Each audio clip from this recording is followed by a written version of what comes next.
Olá, aqui é o Paulo Cogos. Eu tô gravando esse vídeo aqui ao vivo, porque eu gostei desse negócio de ao vivo, não fica armazenado na memória do celular. Eu quero falar rapidamente, superficialmente, de um tema importante. Por que que um conservador não pode defender a existência do Estado? Quem quiser fazer alguma pergunta rápida aí, eu não vou ter muito tempo aí, mas posso responder. É o seguinte: qual é o pecado capital político da humanidade? É tolerar a injustiça. Existem duas opções para um ser humano: tolerar a injustiça ou não tolerar a injustiça. E somente essa última opção permite que haja liberdade, porque uma vez que nós toleremos a injustiça com aquele mais fraco, nós damos acúmulo de poder na mão daquele mais forte, e nós seremos o próximo injustiçado marginal. E é assim que o Estado acumula poder. No final das contas, o Estado acaba sendo um grupelho de psicopatas abusadores cuja única agarradura na sociedade é a legitimação dos abusos que eles cometem. O conservadorismo consiste em defender uma ordem natural. Se consiste em defender uma ordem natural, obviamente que essa ordem natural não pode conter a legitimação do abuso. Logo, um conservador não pode defender a existência de um Estado. Ele pode defender até a agressão contra alguém que não viole o PNA, por assim dizer, so to speak.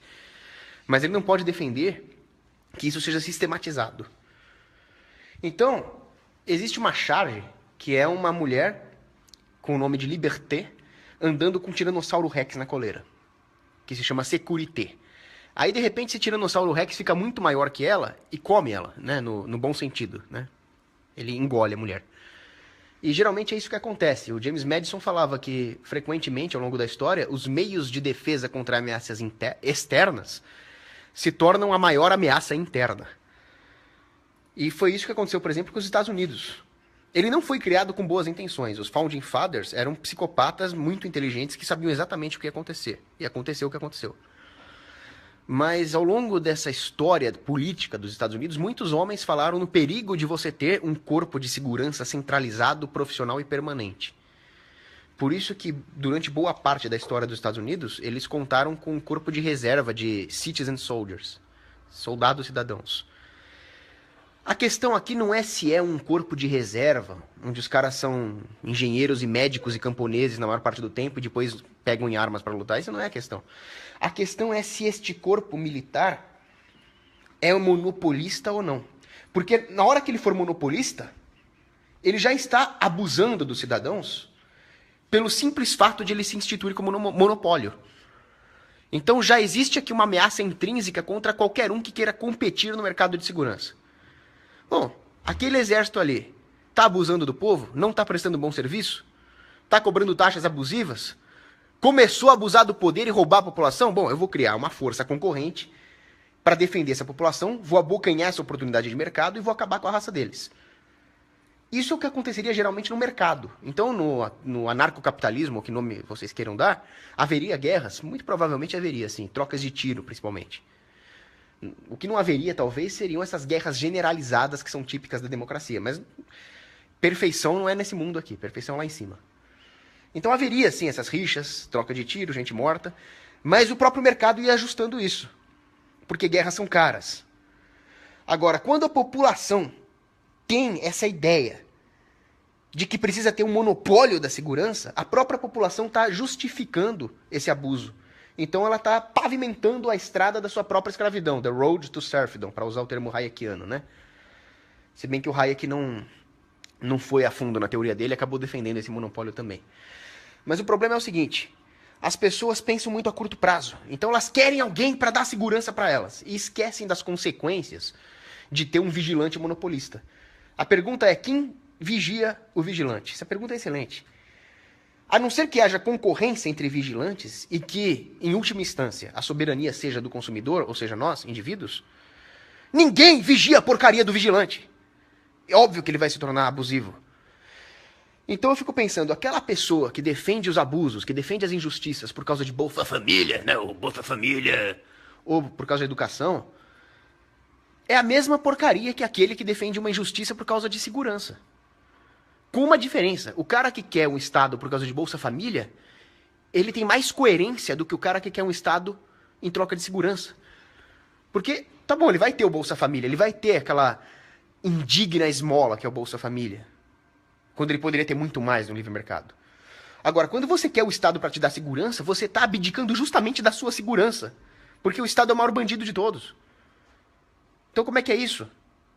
É o que o Bloch fala. Como é que alguém que se propõe a defender a propriedade privada vive do roubo de propriedade privada, né?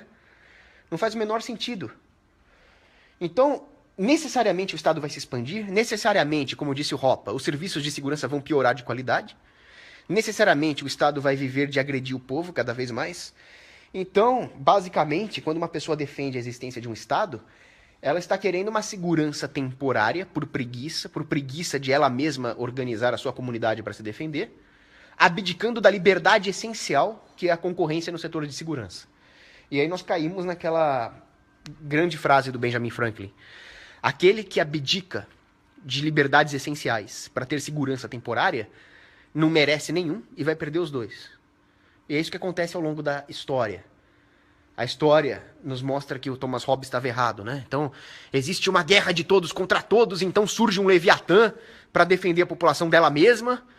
E ao longo da história, nunca existiu uma guerra de todos contra todos. Você pega aquele livro lá, Guerra Antes da Civilização. Ele destrói o mito russoniano do bom selvagem. O pessoal se matava, estuprava. Mas não era uma guerra de todos contra todos. Existia uma cooperação social dentro das famílias, por exemplo. Dentro dos clãs. Ou simplesmente porque uma tribo estava de saco cheio de guerrear com a outra, então era melhor cooperar. A guerra de todos contra todos é completamente contra as tendências da natureza humana. Mas quando o Estado vai se centralizando até chegar no ápice do totalitarismo, que é a democracia, aí tem uma guerra de todas contra todas, mediado pelo voto. O voto democrático, num Estado democrático de direito, é a própria guerra de todos contra todos. O aposentado vota contra o jovem vota contra o aposentado, o empregador vota contra o empregado, o negro vota contra branco, aí vem esses negócios de ideologia de gênero, aí começa a ter guerra dentro da família. Então, a lógica da democracia é você perverter todos os incentivos econômicos para, de fato, você ter uma guerra de todos contra todos, muito pior do que se eles se pegassem de porrada na rua. É uma guerra moral. É uma guerra de ódio interno. É uma guerra que destrói a tendência natural do ser humano de cooperar um com o outro. Então a democracia é isso. Nós vemos a tese do Hobbes sendo totalmente refutada, por exemplo, com a União Europeia. O que é a União Europeia? É um puta de um Leviatã, né? Perdão da palavra. Que eles me dão ódio mesmo. O que esse Leviatã faz? Ele impede a população de ter armas, ele impede a população de se defender localmente, e ele obriga a população a aceitar uma hégira, uma enorme imigração de muçulmanos, a maioria em idade militar, homens, que estão aí estuprando as mulheres, que estão aí querendo se impor, estão querendo impor a tal da Sharia, a lei islâmica, estão matando o francês, estão matando o padre, estão fazendo atentado com um caminhão, e a população é obrigada a aceitar isso, porque o exército da União Europeia está fazendo isso com eles. Ainda não existe um exército da União Europeia, mas aquela vagabunda daquela ministra da Defesa da Alemanha, aquela vaca, a Ursula von der Leyen, nem pra puta ela serve, porque ela é feia pra caraca, ela quer criar um exército da União Europeia. Só faltava isso.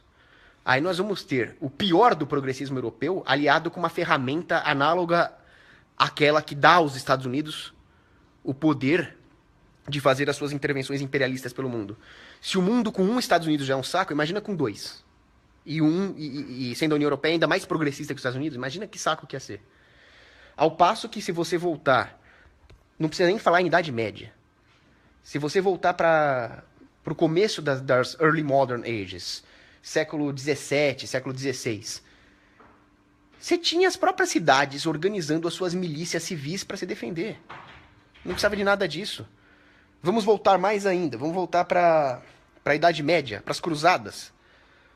Os homens, os nobres, às vezes até os próprios camponeses pagavam as suas armaduras, as suas armas e iam lutar contra a invasão muçulmana. Lembrando aqui que os muçulmanos já estavam há 400 anos na União Europeia quando o Papa Urbano II convocou as cruzadas. Uma guerra totalmente defensiva e legítima.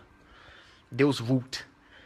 Vamos voltar mais ainda no tempo. Antiguidade, Grécia. Os triremes gregos que enfrentavam os persas eram financiados por eupátridas, dinheiro privado. Ali funcionava a defesa. A hora que entrou o Estado, vieram as guerras mundiais e a carnificina contra os civis. Então, vamos parar para pensar um pouco. O que o Estado centralizado, os Estados-nações, fizeram pela sua segurança, pela defesa? Nada. Mais carnificina que o século XX não existe. Século mais pacífico do último milênio, né? Do ano 1000 ao ano 2000. Vamos ver se alguém sabe aqui. Foi o século XII. Tinha uma guerrinha ou outra, principalmente com o muçulmano. Então o Estado fez um serviço... Naquela época não tinha Estado-nação. Naquela época tinha principados, ducados, condados. Então o Estado faz um serviço porco em te defender. Não faz sentido, se você quer segurança, você defender o acúmulo de poder. A assimetria de poder. Você vai confiar na humanidade? Não vai. A humanidade é podre. Se um homem acumula poder, ele vai usar para o mal. Então essas assimetrias são perigosas. O equilíbrio só pode existir num livre mercado. Isso significa cada civil do mundo com uma arma nuclear na mão? Não. Existiriam elites naturais especializadas em segurança, assim como existiriam elites naturais especializadas em fabricar almofadas, né? Nem todo mundo fabricaria almofadas. Haveria o que eu chamo de alocação natural das armas. Se essas elites começarem a abusar, sendo o poder decisório concentrado em última instância na mão dos civis, dos indivíduos, há uma tendência de equilibrar o poder. É garantido que vai ter paz? É garantido que um Estado não voltaria a se formar uma vez que nós abolíssemos o Estado? Não, não é. Se vocês virem algum anarcocapitalista chegar para vocês e falar, não, se abolir o Estado, acabou, paraíso na Terra. Mentira. Santo Agostinho deixou isso muito claro em Cidade de Deus. Cidade de Deus é lá em cima. Aqui a cidade dos homens é um lixo, é um saco. E o Estado é um problema. Se você abolir o Estado, você vai resolver um problema. Vão ter outros. Como, por exemplo, comer doce e engordar, vai continuar. Mas o Estado nos atrapalhando, acabaria. Então, esse seria o caminho. O caminho não implica em mudar totalmente as nossas atitudes aqui. Não implica em nós sairmos agora na rua com um AK-47 atirando no Estado, o que seria muito interessante. Mas é fazer o Estado perder a agarradura ideológica, porque a guerra toda começa no neocórtex. Guerra neocortical. O Estado está vencendo a guerra neocortical. E esta é a especialidade do Estado. Se vocês pararem para pensar, num campo de batalha urbano, o Estado está em desvantagem. Ele não sabe quem é o inimigo, não tem linha de frente definida. O Estado só vence porque as pessoas acham que essa merda é necessária. Então é isso. Eu vou dar uma olhada aqui. Como é que vê as perguntas? Eu sou tão podre de informática. Ah, tô vendo aqui. Deni Adonai. Indique livros pra gente. Bom, depende do tema. Se for para falar desse tema, começa pelo básico, né? Da produção privada de segurança, do Gustavo Molinari. O mito da defesa nacional, do Hans Hoppe. Você pode pegar também o coletivismo militar, o coletivismo da guerra, do Murray Rothbard. Você pode ler todos os artigos do Bob Higgs, que fala muito bem do tema. Para começar, né? Aí, se você for se aprofundar, você pode ler livros de história sobre produção privada de segurança, sobre exércitos mercenários, sobre guerra irregular, que é um tema interessantíssimo, né? Cogos, o que você acha do Luiz Felipe Pondé? Pergunta o Matheus Santos. Então, o Pondé, como ele vive no mainstream, ele já conseguiu um grande avanço. Eu já vi muita opinião dele próxima do mainstream, de investir em educação, mas vamos ser condescendentes com o Pondé, porque está muito raro, no Brasil principalmente, um filósofo do porte do Pondé. Você pega aqueles Cortella, que lixo que é aquilo. O Karnal é um cara que tem uma cultura enorme, mas ele não aplica. Então o Pondé é o que tá na elite. Mesmo ele cometendo erros gravíssimos, ele ainda está na elite. E ele é um excelente crítico do pós-modernismo, do feminismo. Eu gosto muito do pessimismo dele. Eu partilho do pessimismo dele até certo ponto, até chegar na metafísica, né? O Pondé, ele é ateu, eu sou católico, então eu tenho aquele otimismo católico de que Deus tem um plano para nós. Ele não tem isso. Mas ele fala coisas interessantíssimas, principalmente sobre comportamento, sociedade, a microsociologia. É um cara excelente nesse ponto. Aí o que ele for falar de bobagem, de educação pública, aí você descarta. Eu também falo bobagem, né? 1 Samuel 8, da Bíblia, quando Deus fala, vocês querem um rei? Aí Deus alerta o povo de Israel. Se vocês tiverem um rei, ele vai abusar das suas filhas, vão mandar vocês para guerras injustas. E o povo escolhe o rei, quando deveria escolher Deus. Porque não dá para ter dois mestres. Ou é Deus ou é o rei. Eu nunca que escolheria um rei. Eu escolho Deus. Meu rei é Jesus. O povo escolheu errado. Então, justamente, esse pecado original da humanidade, que foi tolerar o primeiro abuso contra a primeira minoria, que é aquele indivíduo mais fraquinho, foi o que gerou toda a expansão do Estado e nós estamos pagando isso até hoje. Né? Então, aí tem aqui a teoria do pêndulo entre segurança e liberdade, que o Luiz Henrique Pereira pergunta. O Zygmunt Bauman está totalmente errado nisso. Ele está partindo do pressuposto de que existe um trade-off entre liberdade e segurança. Mas se você for pensar na essência desses dois conceitos, você vai ver que não existe esse trade-off. Porque o que é liberdade? Liberdade, no sentido político do termo, seria você poder empreender as suas ações, praxeologicamente falando, de maneira a não ser afetado por uma força externa, e, obviamente, dentro dos limites éticos de não fazer a mesma coisa com o próximo. E o que é segurança? É você empreender as suas ações de forma a não ser afetado por uma força externa sem fazer isso com o próximo. Ou seja, politicamente falando, a essência de liberdade e segurança é a mesma coisa. Se você abdica de liberdade essencial, você está abdicando também de segurança. É a segurança de ser livre. É a liberdade de ter segurança. Então, o Bauman está viajando na maionese. O que você acha... Eu vou responder a última pergunta aqui, que eu tenho que fazer umas coisas. Ian Rodrigues, o que você acha do Papa Francisco e como ele vai entregar a igreja? Olha, para falar a verdade, ele não é o meu estilo de Papa. Eu rezo por ele. Então, toda vez que eu rezo um terço, eu estou tentando me disciplinar a rezar o terço todo dia, uma devoção mariana importantíssima. Eu sempre rezo um Pai Nosso e uma Ave Maria pelas intenções do Santo Padre. Mas não é o meu estilo. Eu acho que ele, às vezes, tem até uma boa estratégia pastoral. Eu vejo que muita gente está se convertendo ao catolicismo.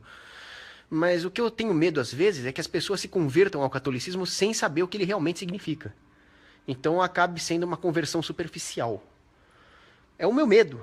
Eu, como católico, eu temo pelo futuro da igreja. Eu espero que o Papa Francisco faça um bom trabalho. Mas, ao mesmo tempo, eu não gosto de algumas opiniões dele. Né? Lembrando que a infalibilidade papal só vale quando ele fala de assuntos de fé ex cátedra, né? Então, quando ele dá opinião aí sobre aquecimento global, isso não é infalibilidade papal, né? Rezemos por ele, é o que nós podemos fazer.